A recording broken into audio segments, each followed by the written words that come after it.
Joining us today, we are facilitating the technical assistance call for the 2025 National Family Caregiver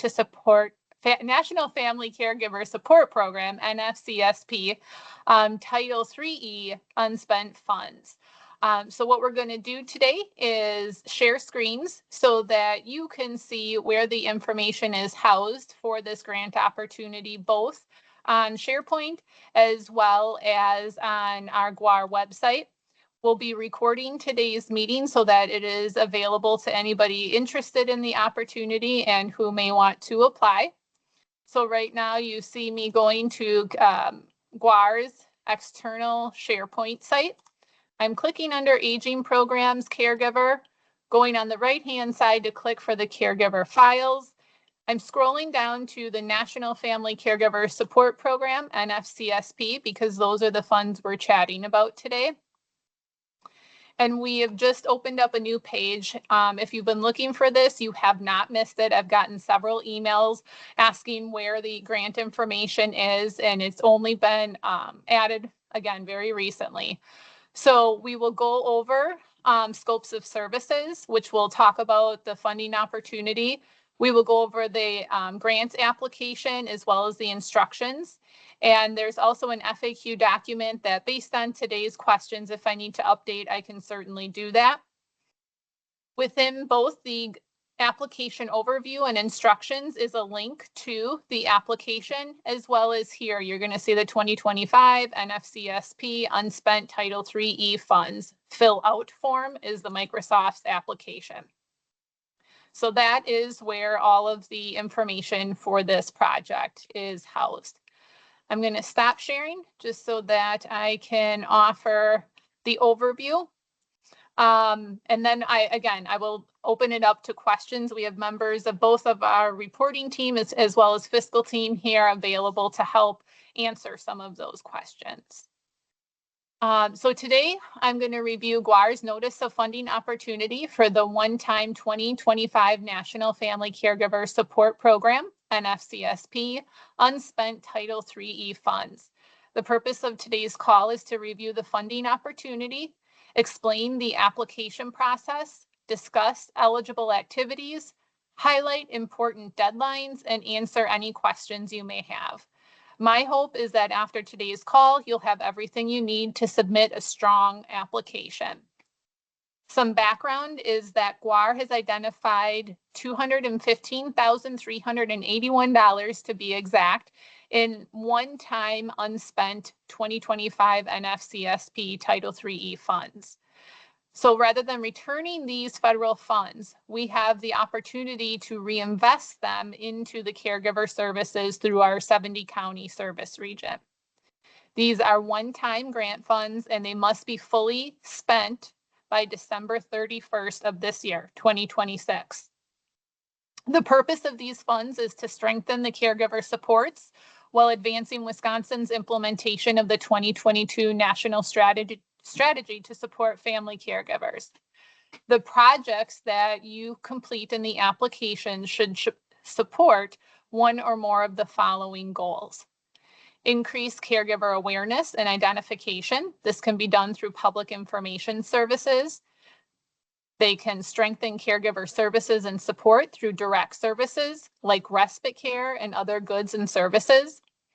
And/or you can expand caregiver education and training through caregiver support groups, caregiver conferences, or specific caregiver training events.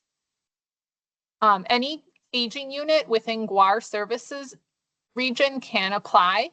That is to say that any aging unit within GWAR's service region that administers the NFCSP program will be able to apply.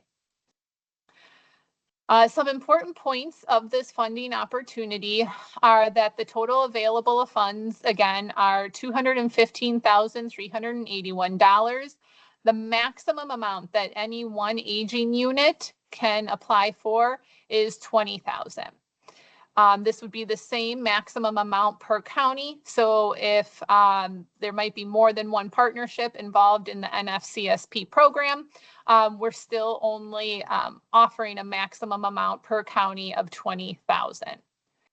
We're only accepting one application per county. Applications will be reviewed on a first-come, first-served basis to eligible counties that demonstrate the ability to fully spend the funds by December 31st, use the funds for only approved NFCSP services, and are able to submit one final report. Again, there will be, this is one-time funding, and there will only be one round of funding. Approved applicants will receive a contract amendment that will be done through our fiscal department, and the funding will be awarded and available on the August claim form. Peer place data entry and monthly claim forms. Peer place data entry and monthly claims that are due by the 5th of the following month will continue as usual. Examples of allowable use of funds. Funds that support NFCSP include respite, supplemental services like other goods and services, caregiver education and training, support groups, and public information and outreach. What cannot be funded? Examples of this would be replacing existing NFCSP funding. So, for example, if you haven't fully allotted or utilized your current funding and you complete a grant application for additional funding, there would be questions as to what the plan is to spend that, because we don't want to supplant funds and have additional for the next year. We want to utilize these funds to make sure that they get to caregivers in this year. It should support activities. What cannot be used is to support activities outside of NFCSP services. So whatever is allowed in NFCSP as it relates to direct care and services would be allowable within this grant. You would not want to look at paying for services or contracting for services after December 31st of 2026.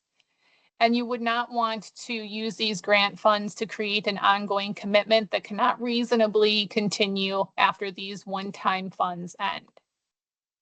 The application is very simple. It asks for the aging unit name, the contact person, so the person submitting the application, the amount that you're requesting, service categories. So for example, caregiver support group, public information, caregiver respite, caregiver self-care. The estimated number of caregivers served. And there's a very brief narrative, 255 words or less, to explain how the funds would be utilized. And then confirmation that the funds can be fully expended. There is a signature, a typed signature space on the application for both the aging unit director and the caregiver coordinator. And if that's the same person, that's fine. Enter your name twice. We want to make sure that this isn't one individual's plan or application, but that there's some discussion and an aging unit support around the application. Briefly, the narrative can describe how the funds will be used, what the need is locally, and again, how the funds will be used to support the national strategy to support family caregivers. As far as reporting, to minimize administrative burden, there is only one final report that's due on January 5th. It's very basic. It will ask for the amount spent, the number of caregivers served, the services that you provided in compliance with the application, and a brief success story or outcome statement as a result of the grant dollars. Some important dates to remember are tomorrow, July 1st, is when the application opens at 8 a.m. I'll share my screen briefly to show you where to find that link. And right now, if you go to it, it will say that it's not available to be completed. And again, I will show that information to you in a few minutes. The application will close on July 31st or until the funds are fully assigned to different aging units. And in August, you can expect to see contract amendments as well as funding becoming available on your August claim form. December 31st is when the funds need to be fully spent by, and that final report would be due January 5th. So that would be the same timeline as your December claim form is due. Our goal with these one-time funds is simple. We want to ensure that every remaining NFCSP dollar directly benefits Wisconsin family caregivers and helping to strengthen communities and specifically their respite programs, education, outreach, supplemental services, and other supports for caregivers. We hope these funds give your aging unit the flexibility to respond to local caregiver needs, reach caregivers who may not have otherwise received services, and advance caregiver supports in your community. So with that, I'm going to quickly share my screen again, just to show you the overview of the documents that have been made available recently on both our SharePoint and our GWAR website. And then we'll open it up for questions. Again, we have members of our reporting team as well as our fiscal team here.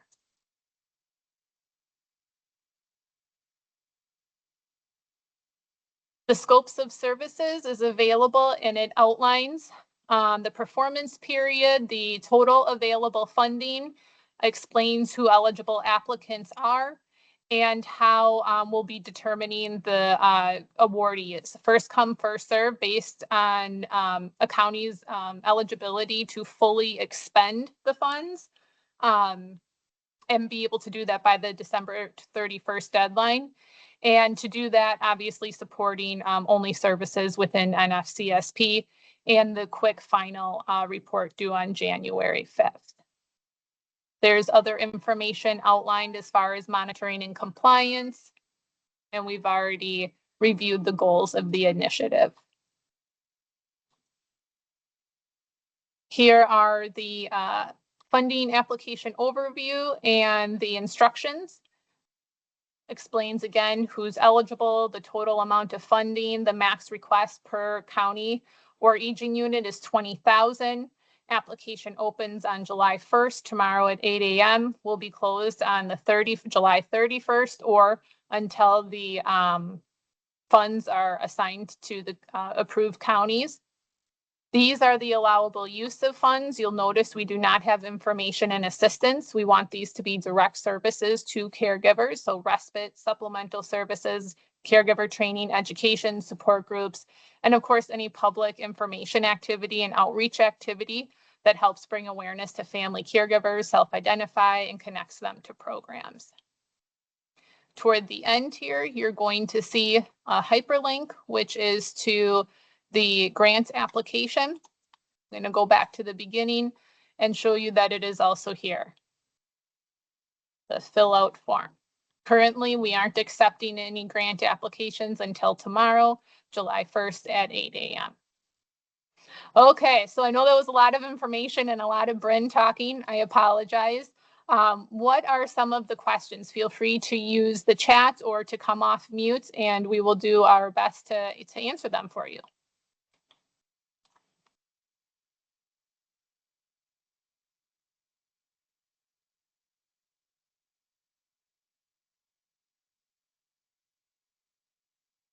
There was a request to share the link in the chat, so I am going to go ahead and do that.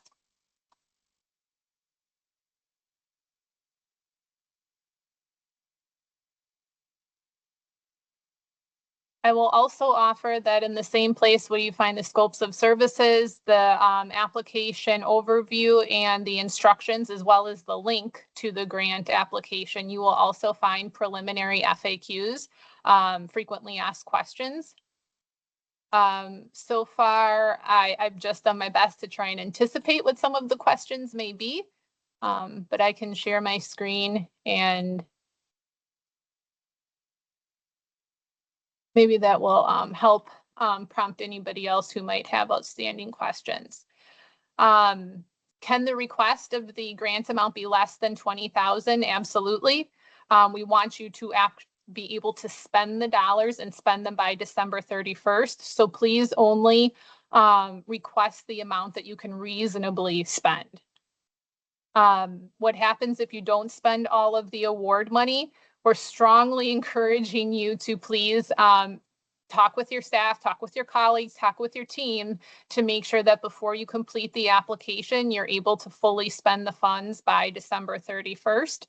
And if we feel that maybe based on unspent caregiver program dollars in the past, an aging unit is applying for more than they can reasonably use, GWAR does have the ability to partially approve a grant, just to make sure, again, that these grant dollars are getting out to the caregivers who need them. Can you use these dollars to expand or offer additional respite? Absolutely. That would be, I would imagine, a prime example of how a good amount of these dollars would be used. They can also be used for supplies under other goods and services that are typically allowed within NFCSP, including caregiver self-care. I anticipate that some of these funds would likely be used for caregiver conferences coming up and or thinking about National Family Caregiver Month in November. So that is also an approved way to spend these funds on caregiver training and education and public information and outreach activities. Can you use these funds for presenter fees? Yes. So if it's part of a public information or that caregiver conference that you're coordinating, presenter fees are allowable. I've already answered the self-care question and the public information and outreach. How detailed should the application narrative be? It's only 250 words or less. It is not overly burdensome, I don't think. It's just a quick how you're going to use the funds, the proposed activities, explaining the need locally, why these activities would be ones you would support, and then any information about how these activities support the 2022 National Strategy to Support Family Caregivers. If you're unaware of that ACL initiative, I have a hyperlink here so you can have easy access. How, again, will the applications be prioritized? Because of the timeline, we have to get the money out the door so that aging unit programs have the ability to use them. So we will take the month of July to review applications, first come, first served, and then based on the ability to spend the funds. So if they have a wait list, caregiver need, or outstanding service demand, the ability to provide these funds to caregivers sooner rather than later, a plan to fully spend them by December 31st. Those are all criteria that we'll utilize to approve those grant funds. How will you know if you've received the grants? You will get an email from me notifying you very briefly of your approval. And then you will also see the awarded grant application amount on your August claim form. Can you amend or change your project after the funding award? We really don't have the time to do a lot of amendments, as you guys are fully aware in the grant process. There are typically a lot more there is a lot more time to apply for grants such as this. This is a very quick turnaround, and we recognize that. So again, we're just asking that you be very thoughtful and reflective about completing the application and making sure that you're asking for the funds that you will utilize and that they're going to go to the allowable services that we've outlined.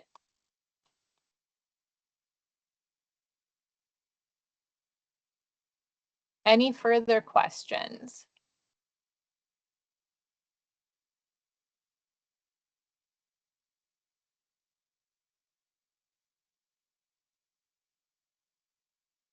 I see one in the chat. December claim forms are not due by January 5th. Do you think this deadline is a bit early for all December invoices to be in? Does any member of the fiscal team want to speak to this? Yep, I can speak to that. So I'm not sure where that came from. That is way too early. Unless you need a final report on how services have been, I'm not sure from a programmatic side, I could see that possibly, but yeah, if it's through December, our December claim is generally not due until generally like February. So that would be our normal timeline for that. So claims, that process should stay the same as it normally is for final December and also final claims. So the final report depends on, when we get a final, the final report fiscally generally comes in mid-March. So we've got some time there. Okay. I can update the document, the scopes of services to reflect that. Do you want to go with the February or with the March date? I'll update it with that. Yeah, I don't know if you need a specific date, in the fact that it's just follows normal fiscal reporting guidelines, which they're on all of our claim forms. So if you just put that statement that it just follows that, then I think that would be sufficient. Okay. Great question. Thank you, Paula. Other questions, thoughts, concerns, feedback?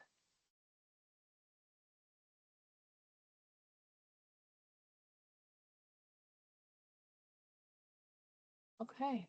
Anybody internal at GWAR want to share any other anticipated questions that might come up, or do we feel like we've captured it all?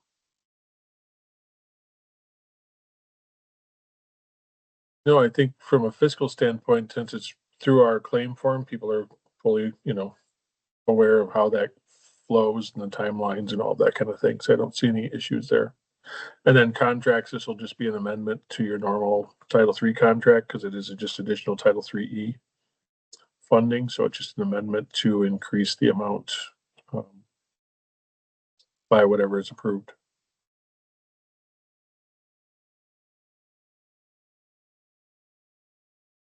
Okay. I'm going to check the chat one last time, and then exciting to see funds available to do something special that programs may have been thinking about but never could afford to do from Lynn. Thank you. Yes, I'm very hopeful that these will be funds that are assigned sooner rather than later. The more time aging units have to put toward efforts and projects, I think the better.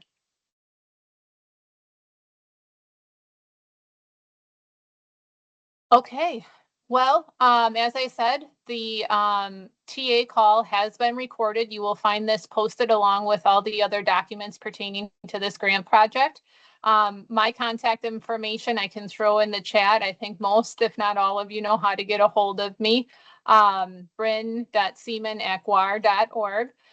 Feel free to reach out if you have any questions, and we can get those answered. Otherwise, thank you for choosing to participate and listen, and certainly hope that there is a lot of interest in being able to offer some of these grant funds to caregiver. Thank you so much. Have a great day. Yep, thank you. Have a good day.